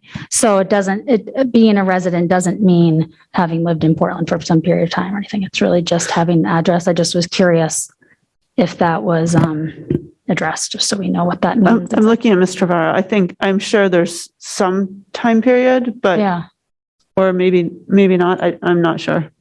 I think, I'm not sure. I think that there is some residency required. I know there's a residency required in terms of running for office. I think that it probably applies in terms of vote. Well, no, I don't think it would, because you can vote wherever you live. If you're moving, you can vote anytime. So, and in this case, where it's municipal only, they wouldn't be able to run for office if you're not a citizen. So I don't think it would have any bearing. Mr. Burke? Just to comment on that, I mean, if you're eligible to vote, you show a bill with your address or your license or state identification, you can register to vote on the spot. So, and then the only other residence information I've seen is that for Maine, it's considered 183 days as a duration to prove residence. Thank you, Mr. Burke. Any other feedback or discussion on this recommendation? Okay, so we'll make the changes that Ms. Bondo has discussed, and we can move on to the next one.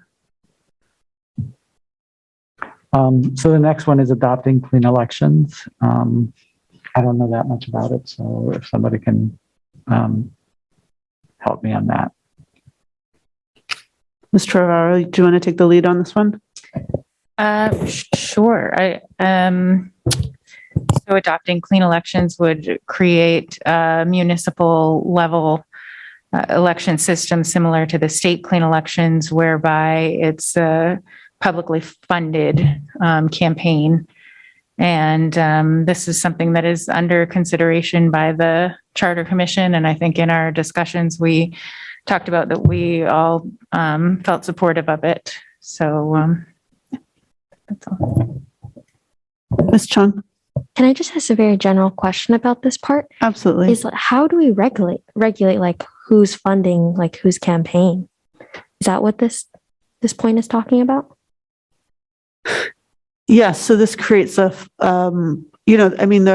lots of regulations in place to govern campaign finance, right? Mm-hmm. But this puts place in public funding. So rather than candidates needing to raise larger amounts from, what usually are more wealthy people who have the ability to give, this democratizes the who can run by providing candidates public money. And then are you limited to that public money? Yes, if you opt in. Thank you. And does would You should look at Ms. Trevorrow because she's more would this familiar with the make it details.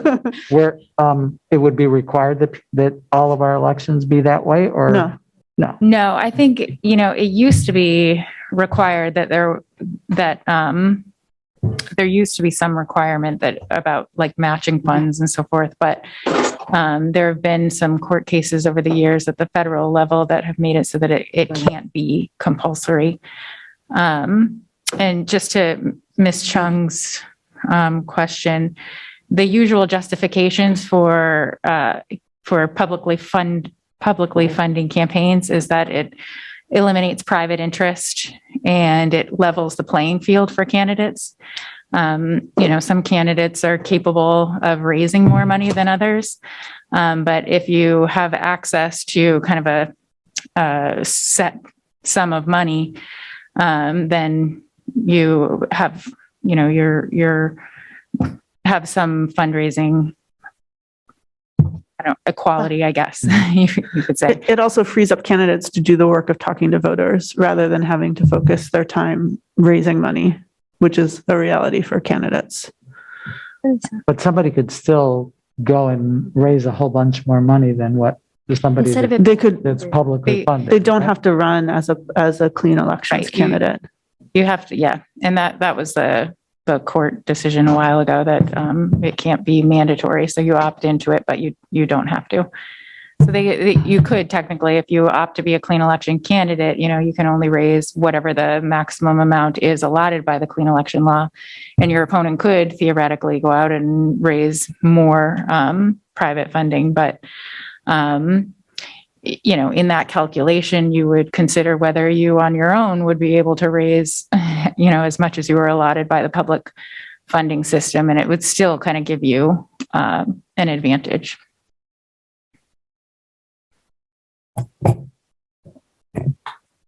Are there other questions or comments on this recommendation?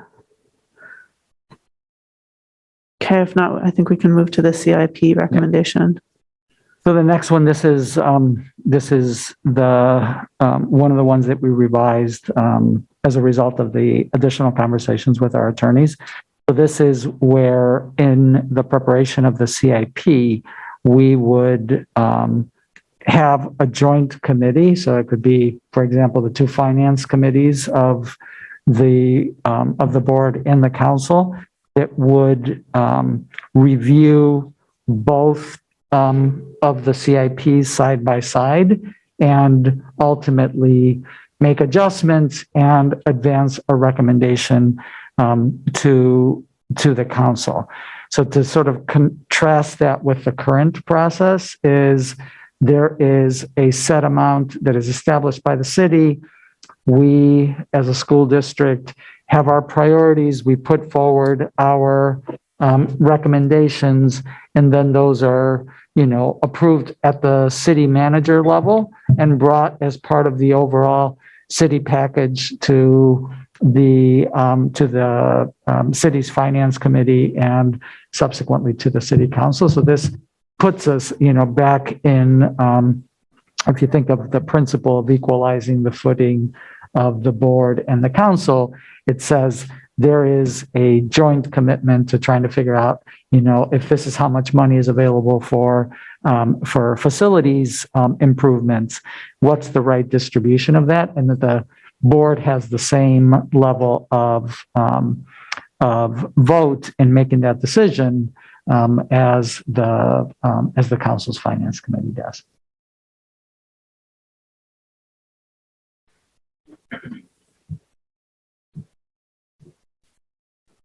I think this one is a really big improvement given the footprint of our buildings across the city, and it would enable us to do, I think, a lot more in terms of our planning and being able to count on CIP money into the future. Whereas now it's always changing not very much in our control. Anything else on that?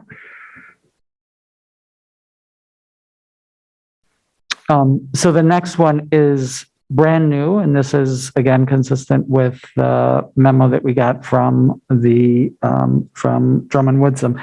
One of the things that we had discussed was the possibility of having the board be its own bonding authority. So in essence, having the ability to issue bonds. After they reviewed that carefully, they didn't think it was completely out of the question, but they felt that there was a better pathway. And this is the recommendation that we are, managing at this point, which is granting the board the authority to basically determine that there is a major bonding need and sort of advance that to the voters. And as with the budget, to do that through the city council, but the city council's role would be ministerial. So I think the best example for this is to think about the BFOF process, where the board determined that, there was a need for a bond, went through a rigorous process to reach that decision, and then brought it to the council and required the council's approval in order to be able to bring that to the voters. And under this authority, if it were granted by the Charter Commission and approved by the voters, we would basically sidestep that entire second step of the process. So the council would only need to their role would again be ministerial in sort of bringing it to the, managing the election and, if approved, issuing the bonds. So the voters, again, this is not like the board would unilaterally make these decisions. The voters of Portland would still need to weigh in if it were something that exceeded the threshold that exists in the charter. So that's the proposal there.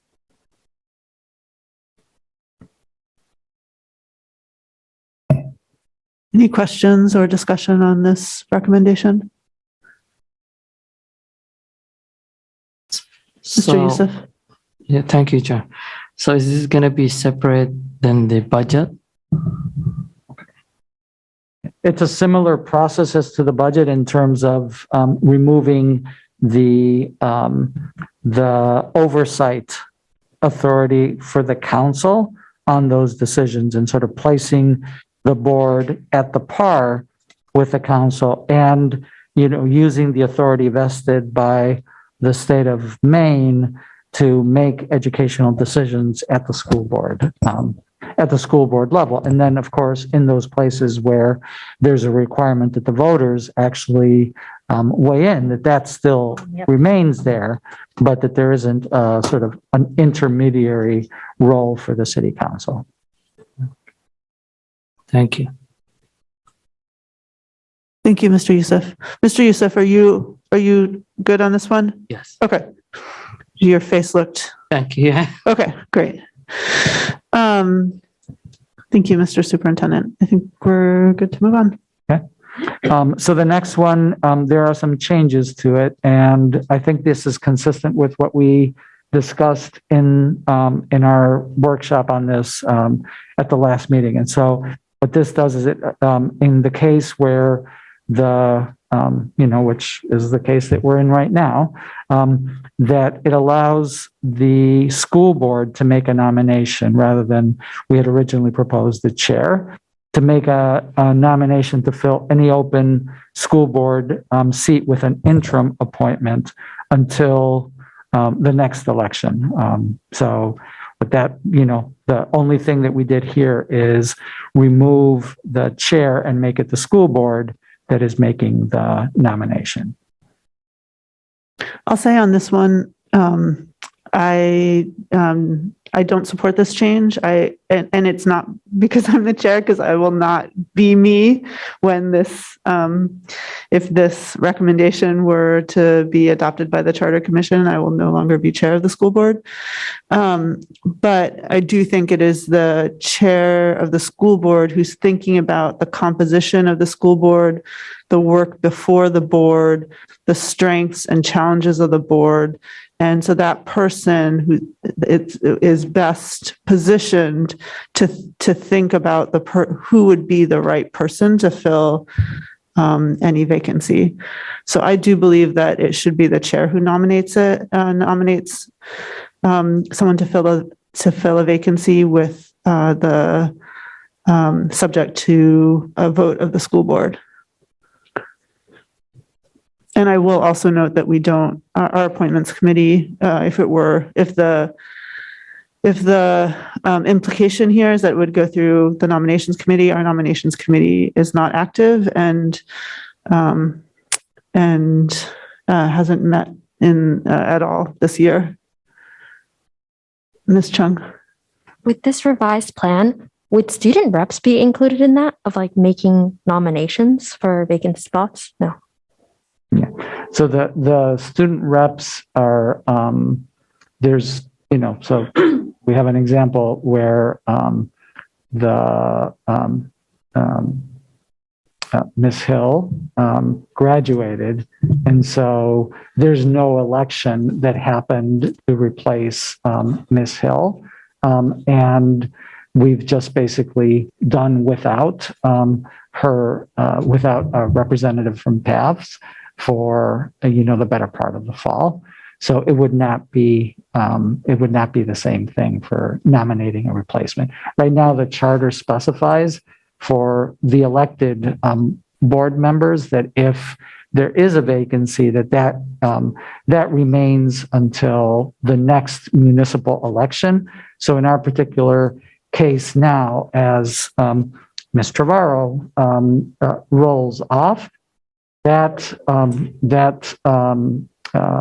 seat will be open until the June election for, until somebody, somebody takes out papers, goes through the signature process and becomes a candidate and gets elected to her seat. And so what this does, it allows the board to say, we can't operate fully without having, all of the representatives on the board. And therefore, we'd like to be able to fill that vacancy until the appropriate time for, which in this case is until the next election is scheduled.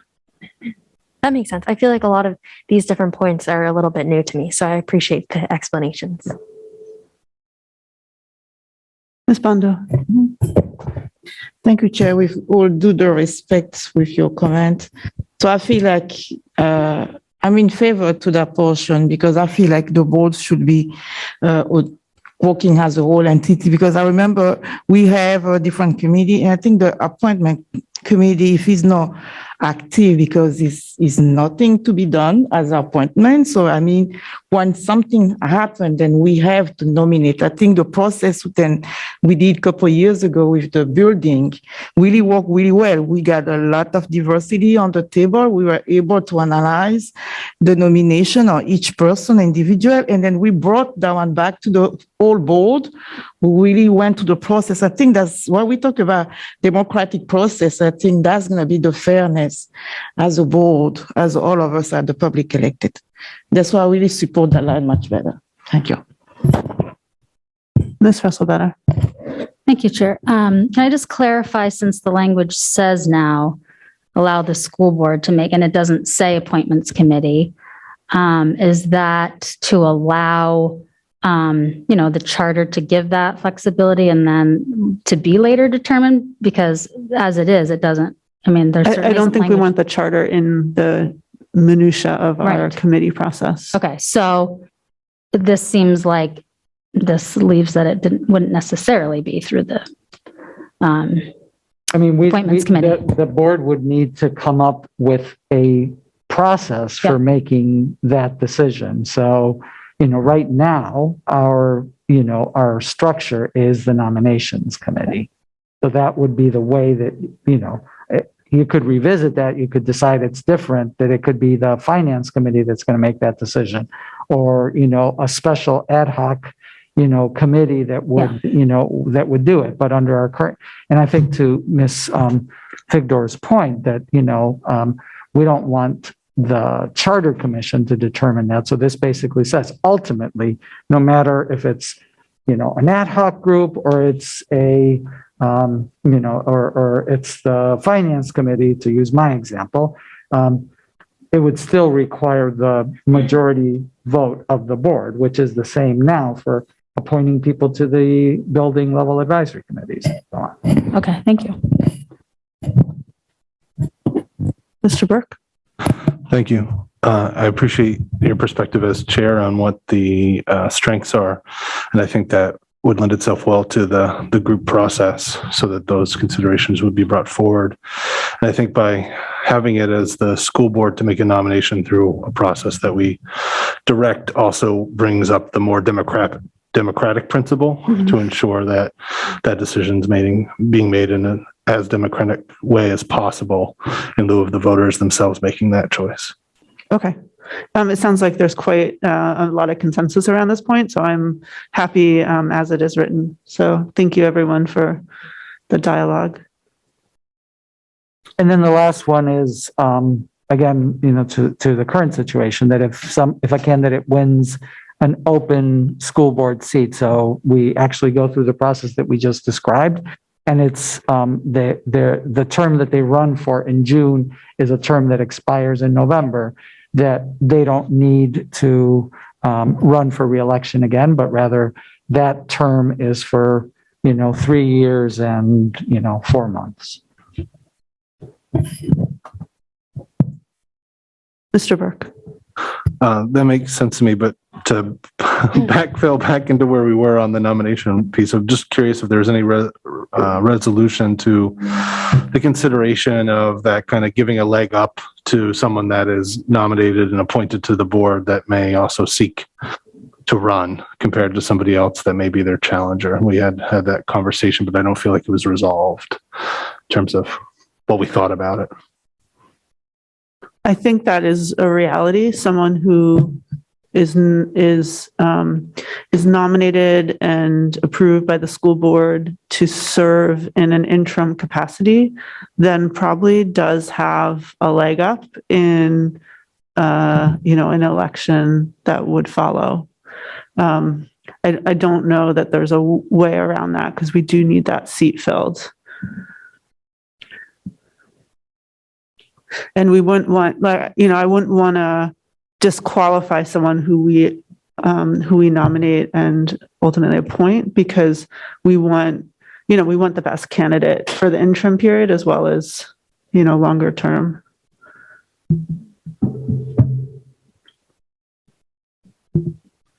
Ms. Russell-Better, I'm sorry. Thank you, Chair. I just had one quick question. Just, I was just curious about the 60 days, is there anything that's specific about that time period being? That's the standard in the charter. It is for this kind of, okay. Okay, thank you. So one issue I wanted to raise, if it's all right, Mr. Superintendent, is at the beginning of this document, we talk about these recommendations being in order of importance. So I wanted the board to consider whether or not the order in which the recommendations are currently ordered is in fact reflective of what we see as the order of importance. This document has undergone some changes, so. I'm sorry, I totally missed that. Yeah.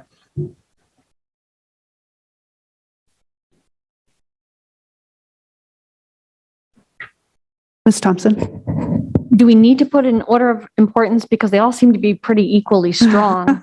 So I'm wondering if we even need to say, because they are all pretty substantial themselves. So maybe just remove in order of importance and say these are all important to us. my thought. That certainly makes sense to me. Anyone wanting to retain the order of importance?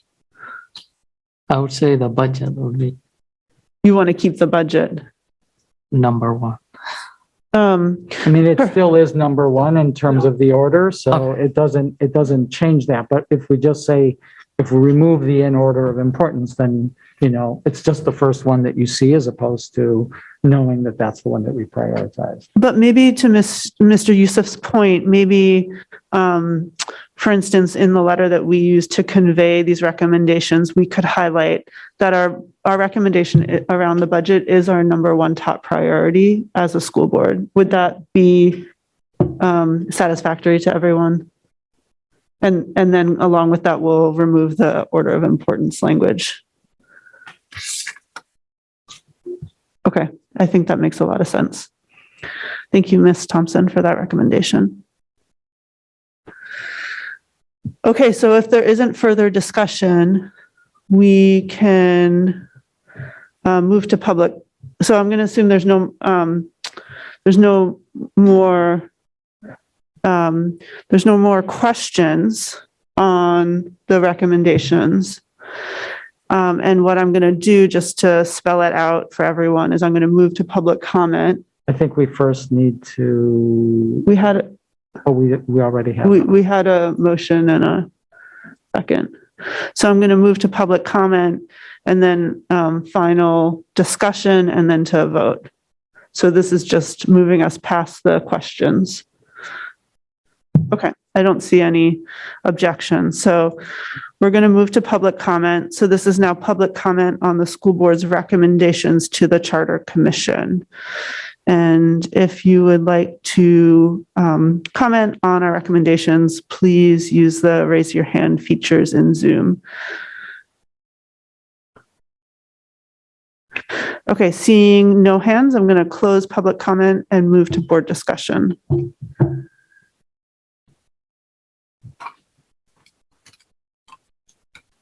And everybody's clear that we're just voting to advance these recommendations. That's the. Okay. Well, then I don't see any. Oh, Mr. Burke.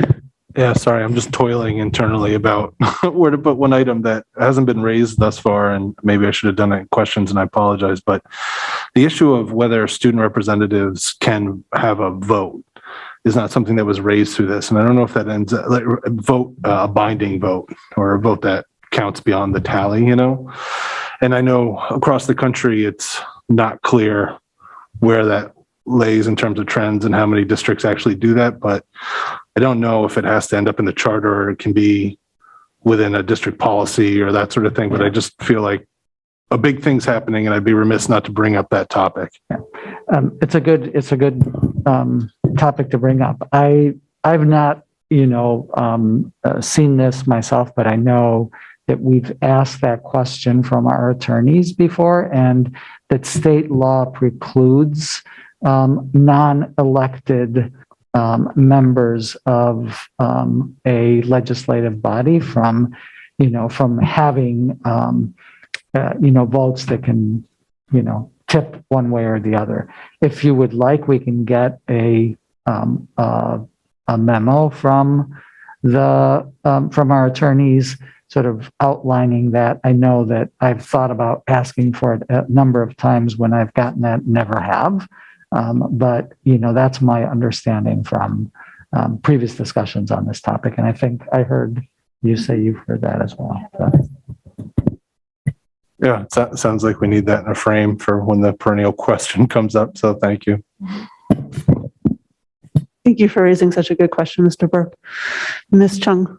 Oh yeah, I just wanted to comment on it that I think it makes sense that the vote isn't like tipping it one way or the other, just because of the election processes at the different high schools is pretty inconsistent. Like sometimes it's elected, sometimes it's appointed by the principals, and I just don't think it's stable enough for it to be like a monumentous part of like policies that happen on the school board.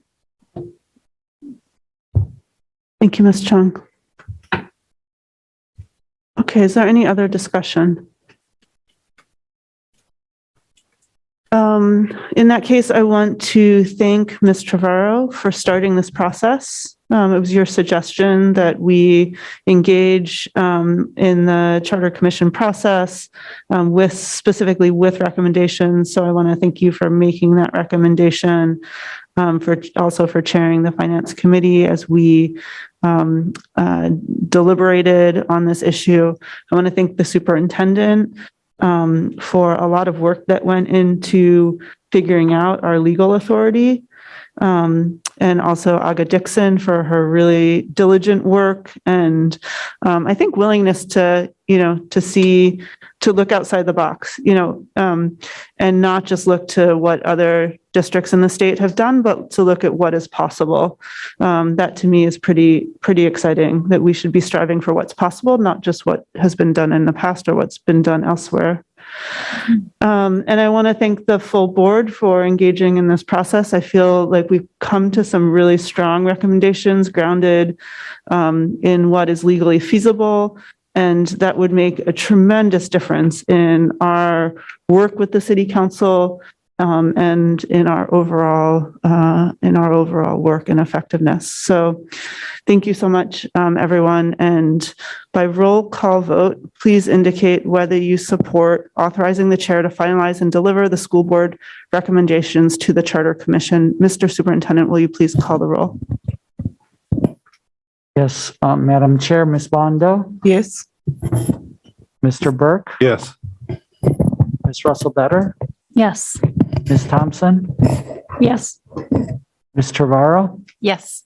Mr. Youssef, Yes. Ms. Chung, Yes. Ms. Yangala, and Chair Figdor. Yes. So the authorization is unanimously approved with Ms. Chung voting with the majority. Thank you so much, everyone, for that good work. And next, we are moving to a number of first reads. So this is new business. And I'm going to read through all the items. As a reminder, we'll have a workshop on several of these items at the close of after our business meeting. And just a reminder that there is no public comment or debate on our first reads, and we'll have all of these on our agenda next week at our meeting on the 16th, and we'll have opportunities for questions and debate and public comment then. So first read pursuant to sections 2307 and 1485-4 of Title 20-A to authorize the superintendent of schools to transfer from available funds budgeted for the FY 2020 fiscal year operating budget not more than 5% of the total appropriation for any cost center to another cost center or among other cost centers of the FY 2021 fiscal year operating budget, provided that the total FY 21 fiscal year operating budget shall not be increased by such transfers. The superintendent shall provide written communication at the time such authority is exercised. First read of a Memorandum of Understanding with the base CBU for bus driver incentives. First read to remove policy IHCD. This is the Advanced Placement Program, specifically the testing requirement, but the overall policy. First read to revise policy BEDBA agenda format. First read to establish policy EEBB, private vehicle use. First read of EEBR, administrative procedures for the use of private vehicles on school business. First read of revisions to policy EEAD, use of district-owned vehicles. First read of revisions to EEADA, administrative procedures concerning the use of district-owned vehicles. And that was it. So thank you for bearing with me through those first reads. Now we're on to personnel. Consideration and action to approve the personnel items listed, election of teacher candidates, 1 year only. Is there a motion? Ms. Trevorrow, seconded by Mr. Youssef. Ms. Stoddard, would you like to speak to this motion? Not unless there are any questions. Okay.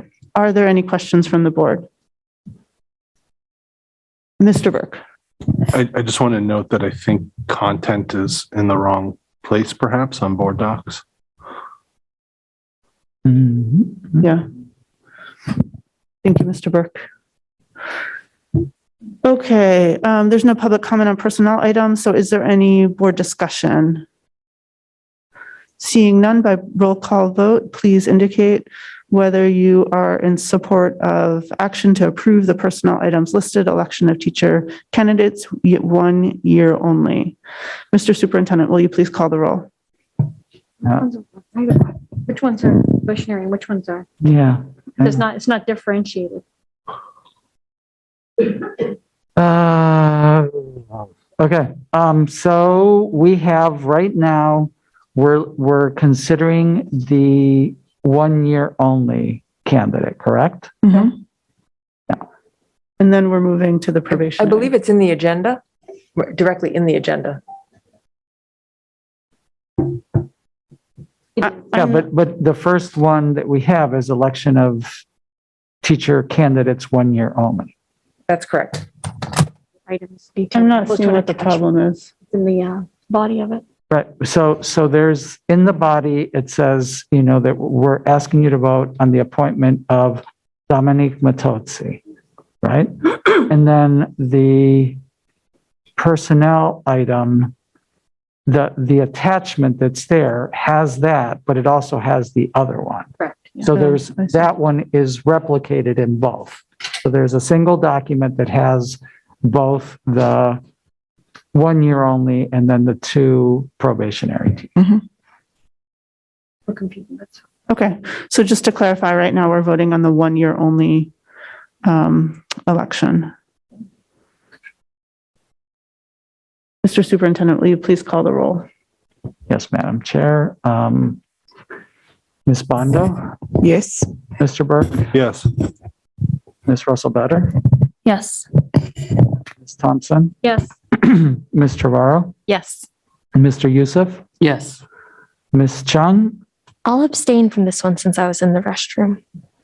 Okay. Or I was away, is better to put it. Ms. Yangala, and Chair Figdor. Yes, so this motion is unanimously approved. Next, we're moving to consideration and action to approve the personnel items listed, election of teacher candidates, probationary. Is there a motion? Mr. Burke, seconded by Ms. Russell Better. And are there questions on the motion? Okay, there's no public comment on personnel items. Is there any board discussion? Seeing none, let's move to a vote. By roll call vote, please indicate whether you support action to approve the personnel items listed, election of teacher candidates, probationary. Mr. Superintendent, will you please call the roll? Yes, Madam Chair. Ms. Bondo, Yes. Mr. Burke, Yes. Ms. Russell Better, Yes. Ms. Thompson, Yes. Ms. Trevorrow, Yes. Mr. Youssef, Yes. Ms. Chung, Yes. and Chair Figdor. Yes. Oh, wait, I'm sorry, Ms. Yangala. Sorry, I have to say yes. I'm sorry. Yes. And Chair Figdor. Yes, so this item is unanimously approved with the students voting with the majority.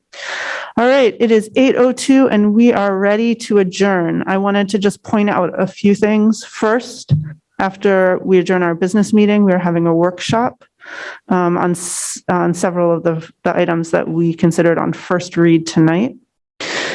Second, we have our second meeting of the month next week on November 16th. And so I wanted to note that, given that we have just a 1 week, we have meetings just 1 week apart. And that is it for the night. So is there a motion to adjourn? Ms. Russell Better, seconded by Ms. Bondo, all in favor, just with a show of hands. And we are adjourned at 8:03 p.m. Thank you so much, everyone.